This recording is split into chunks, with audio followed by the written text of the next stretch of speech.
जय हिंद।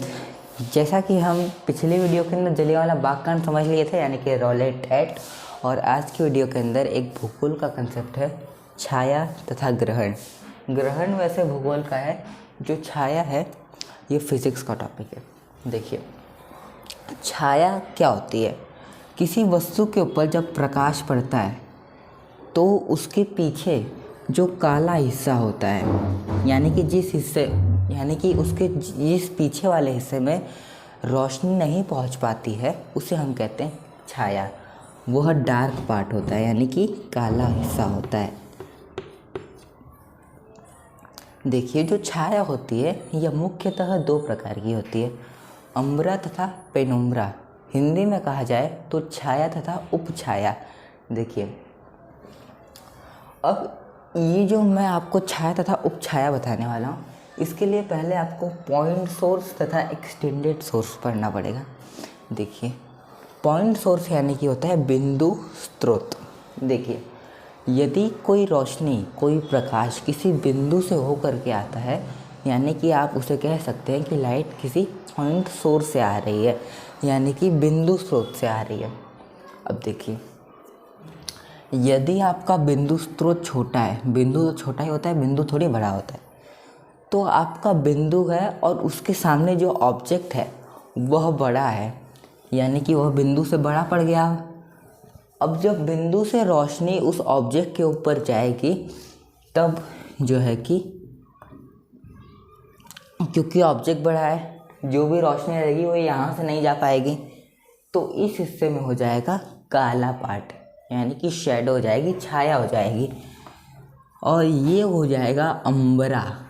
देखिए, अम्बरा पूरे काले हिस्से को कहते हैं, और पेनुम्ब्रा जो अम्बरा से कम काला होता है उसे पेनुम्ब्रा कहते हैं। ठीक है, अब पहले एक्सटेंडेड सोर्स भी देखिए। एक्सटेंडेड सोर्स को हम कहते हैं विस्तारित सोर्स, यानी विस्तारित स्रोत, सोर्स नहीं, विस्तारित स्रोत।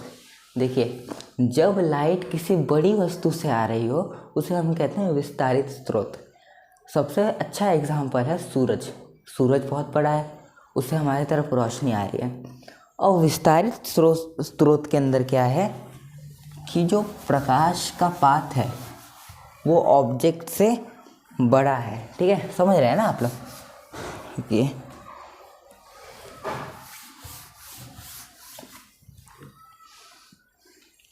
ये है आपका सन।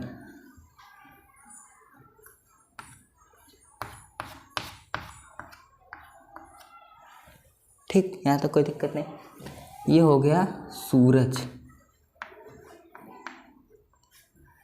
अब मान लीजिए उसके सामने कोई पत्थर है। आप जानते हैं कि जो आपका ब्रह्मांड है उसमें कई अनेक प्रकार के बड़े बड़े पत्थर हैं, और पत्थर तो सूरज से छोटा है, यानी कि जब सूरज के ऊपर इसकी किरणें पड़ेंगी तो जहाँ पे इस पत्थर की शैडो होगी, जहाँ पे उसकी छाया होगी, तो वहाँ पे एक छोटे हिस्से में क्या हो जाएगा, काफ़ी डार्क पार्ट होगा, वो होगा अम्बरा, और उसी से एक थोड़ा सा बड़ा हिस्सा होगा जो होगा पेनुम्ब्रा।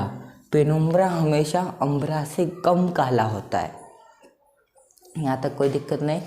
यानी कि अगर पॉइंट सोर्स होगा, यानी कि बिंदु स्रोत होगा, तो अम्बरा बनेगा, और अगर एक्सटेंडेड सोर्स, विस्तारित स्रोत होगा, तो पेनुम्ब्रा तथा अम्बरा दोनों बनेगा।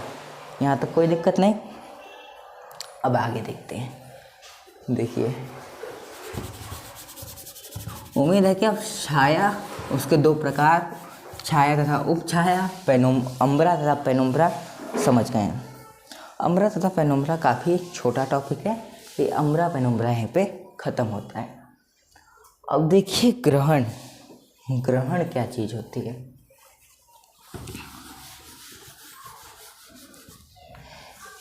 देखिए, ग्रहण में आपको मुख्यतः मून, सन तथा अर्थ के बारे में पढ़ना है।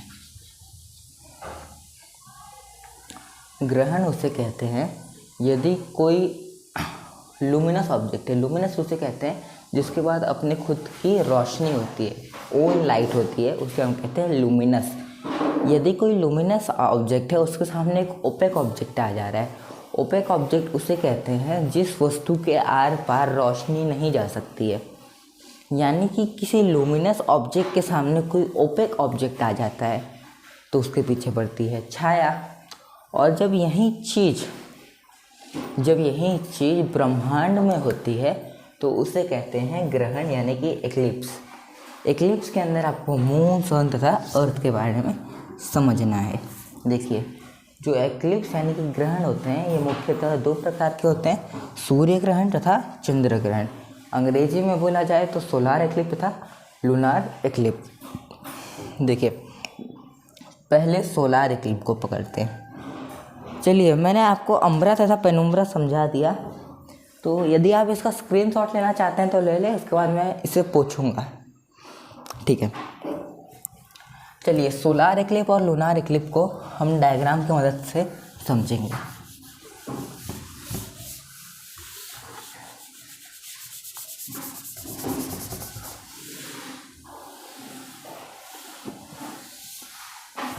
कुछ दिनों पहले मैं रॉलेट एक्ट पढ़ा रहा था आपको, और रॉलेट एक्ट के अंदर मैंने आपको बताया था कि जब जलियांवाला बाग कांड हो गया 1919 में, तो उसके 21 साल बाद 1940 में उधम सिंह नाम का एक व्यक्ति इंग्लैंड में जाके ओडायर पे गोली चलाया था।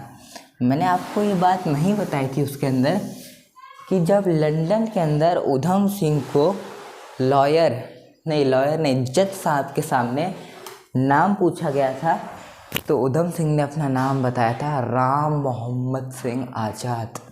देखिए, मतलब उधम सिंह का मुख्य चीज़ यही था कि उनको अंग्रेज़ों को भारत से बाहर भगाना है, और उनका ध्यान कभी हिंदू मुस्लिम के ऊपर नहीं गया। हिंदू मुस्लिम सब समान है। साईं बाबा ने भी कहा था सबका मालिक एक। और कुछ वीडियो के पहले देखिए, जब रॉलेट एक्ट चल रहा था तो मैंने आपको ये भी बताया था कि उस समय नारे लगाए गए थे। अमेरिका का नारा भारत में लगा था। तो मैं आपको जब नारे का एग्जाम्पल दे रहा था कैसे नारा बोलते हैं, तो मैंने एग्जाम्पल के तौर पे बोला था कि राहुल गांधी हाय हाय। आप उसका बिल्कुल भी बुरा मत मानिएगा, मैं किसी पार्टी के विरुद्ध नहीं हूँ, मैं एक एग्जाम्पल दे रहा था पढ़ाते समय। प्लीज़ इस बात का कोई भी बुरा न माने। चलिए ठीक है, तो हमारा जो मेन टॉपिक है सोलार इक्लिप्स। देखिए, सोलार इक्लिप्स तब होता है जब सूर्य के बीच में मून आ जाता है, उसके बाद अर्थ होता है। क्योंकि इस डायग्राम को देखते पढ़ाते हैं। ये है आपका सन, बड़ा गोला सन।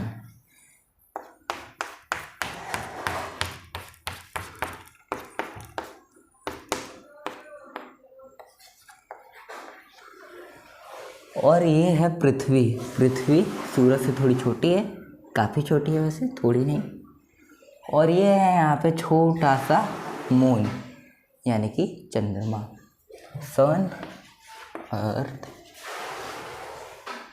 मून, ठीक। देखिए, जो सूर्य ग्रहण होता है ये न्यू मून डे के दिन होता है। न्यू मून को कहते हैं हम अमावस्या। अमावस्या के दिन जो चांद होता है वो आकाश में नहीं दिखता है। यानी कि न्यू मून डे में कौन नहीं दिखता है? चंद्रमा नहीं दिखता है। देखिए, सूर्य ग्रहण के टाइम पे ऐसा कुछ नहीं होता है कि पृथ्वी चलना रुक जाती है या जो चंद्रमा है ये रुक जाता है। ये एक नॉर्मल सी बात है और इसमें अशुभ शुभ ऐसी कोई बात नहीं होती है। कई लोग होते हैं मतलब जब सूर्य ग्रहण लगा है तो कुछ खाएंगे नहीं, पिएंगे नहीं, वो सब एकदम फालतू बातें हैं। मैं तो बिल्कुल इन सब चीज़ों में भरोसा नहीं करता हूँ। देखिए, जब आप जानते हैं कि जो अर्थ है वो सूरज का चक्कर मार रहा है और जो चंद्रमा है वो अर्थ का चक्कर मार रहा है और वो अपनी धुरी पे भी घूम रहे हैं। देखिए, जब अर्थ यहाँ से ऐसे घूमते हुए जा रही है, ऐसे सन का चक्कर मार रही है। देखिए, जोहान्स केपलर एक साइंटिस्ट थे, एक एस्ट्रोनॉमर थे। उन्होंने यह कहा था कि जो हमारा जो अर्थ होता है ये एक फोकाई है। इसका जो रिवॉल्यूशनरी ऑर्बिट है ये एक फोकाई है। मैं आपको ज़रूर कभी ना कभी Kepler laws of planetary motion बताऊंगा। अभी मैंने आपको न्यूटन्स लॉज ऑफ मोशन बता दिए हैं और अब हमारा टारगेट है कि हम Kepler law of planetary motion भी ज़रूर से पढ़ लेंगे। तो केपलर का ये कहना था कि जो अर्थ होती है वो ऐसे नहीं घूमती कि बीच में सूरज है, उसके आसपास सारे 9 ग्रह घूम रहे हैं, ऐसा नहीं होता। सूरज एक एंड पे है और ये पृथ्वी ऐसे जाके ऐसे आती है। समझ में आ रहा है ना आप लोगों को? तो जब पृथ्वी यहाँ आ जाती है, और मून भी तो देखिए ऑर्बिट कर ही रहा है, एक बार वो घूमते घूमते एक दिन तो ऐसा आएगा ना कि वो घूमते घूमते एक बार यहाँ पे आ जाएगा। तो जब मून यहाँ पे आ जाएगा, ये सबको मिटा देते हैं, कुछ कंफ्यूजन ना हो जाए।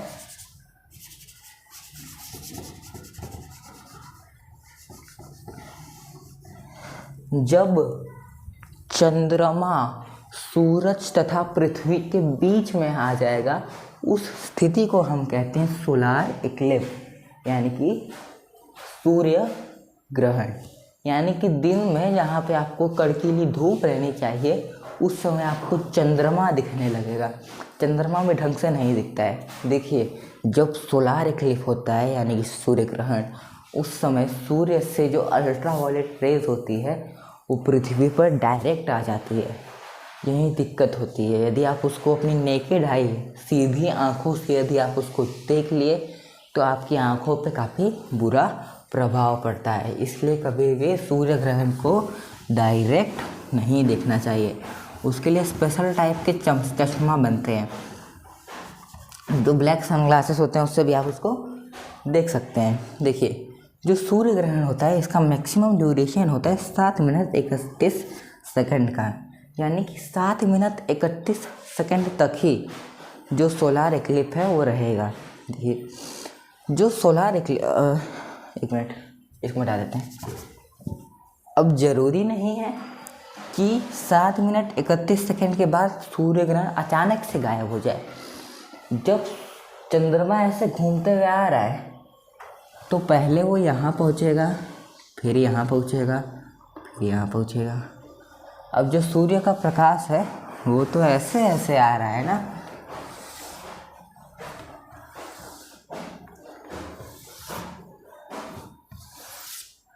इस प्रकार जो सूर्य का प्रकाश है वो आ रहा है।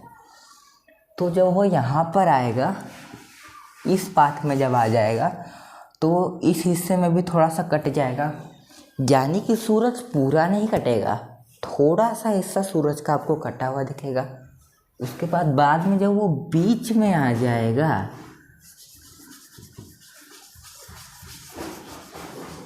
तब वो हो जाएगा टोटल सोलार इक्लिप्स, यानी कि पूरा जो है सूर्य नहीं दिख रहा है। यदि आप कभी इसको चश्मा से ऑब्जर्व किए होंगे तो देखने में ऐसा लगता है कि पहले एक बड़ा बॉल है, उसके नीचे एक छोटा बॉल है। और देखिए, जब सूर्य ग्रहण होता है तब पूरी दुनिया में यह सूर्य ग्रहण नहीं दिखता है। क्यों?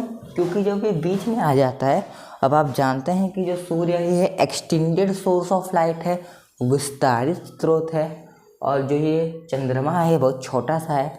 तो इसका जो अम्बरा है ये सिर्फ इतने एरिया में ही पड़ेगा, यानी कि ये हो जाएगा अम्बरा।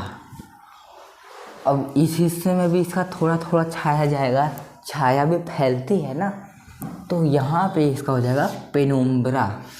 अब पेनुम्ब्रा दूर जाते जाते काफ़ी पतला हो जाएगा। आपको समझ में ही नहीं आएगा कि आपके ऊपर चंद्रमा का थोड़ा बहुत प्रकाश जो रोशनी है वो नहीं पहुँच पा रही, यानी कि आपके ऊपर जो मून है उसकी शैडो पड़ रही है, आपको समझ में ही नहीं आ पाता है। तो उम्मीद है कि आप सोलार इक्लिप्स पढ़ लिए होंगे, समझ लिए होंगे। अब देखेंगे हम लूनार इक्लिप्स। वैसे सूरज मिटाना नहीं चाहिए था, इसका भी काम था लूनार इक्लिप्स में भी, ये कोई बात नहीं, एक बार फिर से बना देंगे।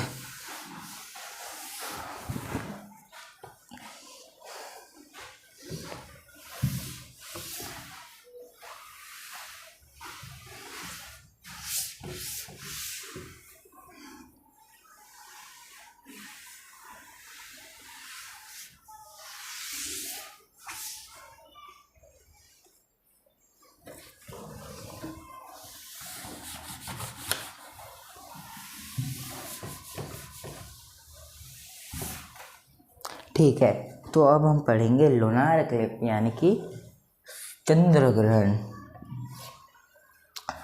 पहले ये समझ लीजिए कि लूनार एक्लिप्स किस दिन होता है। जिस दिन आपको पूरा चांद दिखना होता है उस दिन रात में आपको चांद दिखता ही नहीं है, यानी कि जिस दिन पूर्णिमा फुल मून डे होता है उस दिन न्यू मून डे वाले हार हो जाते हैं, अमावस के हार हो जाते हैं। कैसे, आइए समझते हैं। देखिए, सूरज तो यहाँ पे फिक्स है, सूरज हिलता नहीं है। वैसे आपको हर जगह बताया जाता है कि सूरज अपनी जगह पे स्थिर है, पर ऐसा नहीं है। हो सकता है आपको ये पता होगा, पर सूरज हमारे पूरे ब्रह्मांड का चक्कर लगा रहा होता है। स्पेस में ऐसी कोई चीज़ नहीं है जो स्थिर है, हर चीज़ मूविंग है।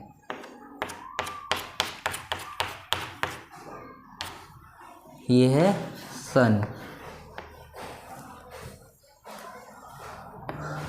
और ये है मून। अब मैंने आपको सोलार एक्लिप्स में बताया था कि पृथ्वी घूम रही है, उसके साथ ऐसे ऐसे मून भी चल रहा है, पर पृथ्वी भी तो हो सकता है ना कि घूमते घूमते कभी यहाँ पहुँच जाए। ये पॉसिबल है। और मून भी यहाँ पे आ सकता है। जब पृथ्वी यहाँ आ सकती है तो मून भी यहाँ आ सकता है कि नहीं। तो अब मून से बड़ा है हमारा अर्थ, उससे भी बड़ा है हमारा सन।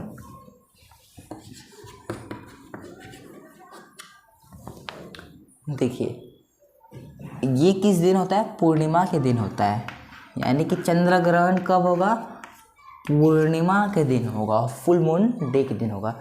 देखिए, जब सूरज की किरणें यहाँ से आ रही हैं तो ये अर्थ के ऊपर गिर गई, उसके बाद ये मून के ऊपर जाना चाहिए था, पर अर्थ ने सूरज की रोशनी रोक दी, तो अब अर्थ की छाया मून के ऊपर पड़ेगी।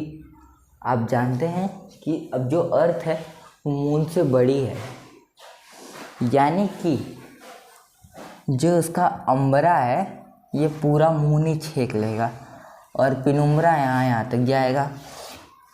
यदि मून अर्थ से बड़ा होता तो आपको मून दिखाई पड़ता लूनार इक्लिप्स में भी, मतलब उसका एक छोटा सा हिस्सा दिखाई पड़ता, एक रिंग दिखाई पड़ती आपको।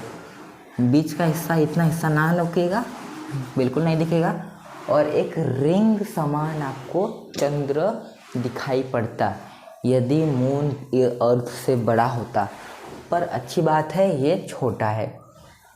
देखिए, सूरज की किरणें आ रही हैं ऐसे ऐसे, बीच में रोक लिया अर्थ उस किरणों को, अब इसके ऊपर पड़ रही है छाया। तो जब अर्थ की छाया अंबरा मून के ऊपर पड़ेगा तो मून कंप्लीटली इनविजिबल हो जाएगा। कब हो जाएगा इनविजिबल? लूनार एक्लिप्स के टाइम। लूनार एक्लिप्स का maximum duration 30 minutes to 1 hour. Lunar eclipse थोड़ा ज़्यादा समय के लिए होता है, यानी कि 30 मिनट टू 1 आवर आपको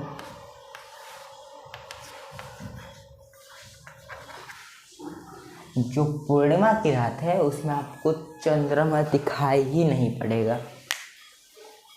और अब आपको चंद्रमा दिखाई नहीं पड़ रहा है, आपको जो सितारे से भरा जो आसमान है वो पूरा ब्लैंक दिख रहा है, मतलब सितारे तो दिख रहे हैं, चंद्रमा आपको दिख ही नहीं रहा है। तो इसके अंदर तो आपको जब कुछ दिख ही नहीं रहा है तो आँखों पे कुछ पहनने की ज़रूरत ही क्या है, समझ रहे हैं ना। यानी कि जब आपको आकाश में कुछ दिख ही नहीं रहा है तो आपके ऊपर, आपकी आंखों पर बुरा प्रभाव क्या पड़ेगा। इसलिए लूनार एक्लिप्स के रात आप उसको अपनी नेकेड आई से देख सकते हैं, क्योंकि कुछ दिख ही नहीं रहा है। देखिए, लूनार एक्लिप्स यहीं पे हो जाता है ख़त्म। इसके बाद हम पढ़ेंगे ट्रांसिट क्या होता है। ट्रांसिट एक्लिप्स में तो नहीं आता, पर एक्लिप्स जैसा ही फिनोमिना है, इसलिए हम ट्रांसिट को भी अभी बता देते हैं। देखिए, यदि कोई सितारा चंद्रमा के पीछे छिप जाता है उस सिचुएशन को हम कहते हैं ट्रांसिट। लगता है बोल के आप समझ गए होंगे, अब ड्रॉ करने की तो ज़रूरत लग नहीं रही है। यानी कि चंद्रमा के पीछे यदि कोई सितारा छिप जाता है और आप उसको अपनी आंखों से नहीं देख पाते हैं पृथ्वी से, उस सिचुएशन को हम कहते हैं ट्रांसिट। ट्रांसिट को हिंदी में देखा जाए तो पारगमन कहते हैं पारगमन। एग्जाम्पल देखा जाए तो जो 2016 में रोहिणी नाम का एक तारा चंद्रमा के पीछे छिप गया था और रोहिणी तारा 2016 में नहीं दिखाई पड़ रहा था। उम्मीद है कि आप ये सब कॉन्सेप्ट समझ गए होंगे। तब तक के लिए जय हिंद।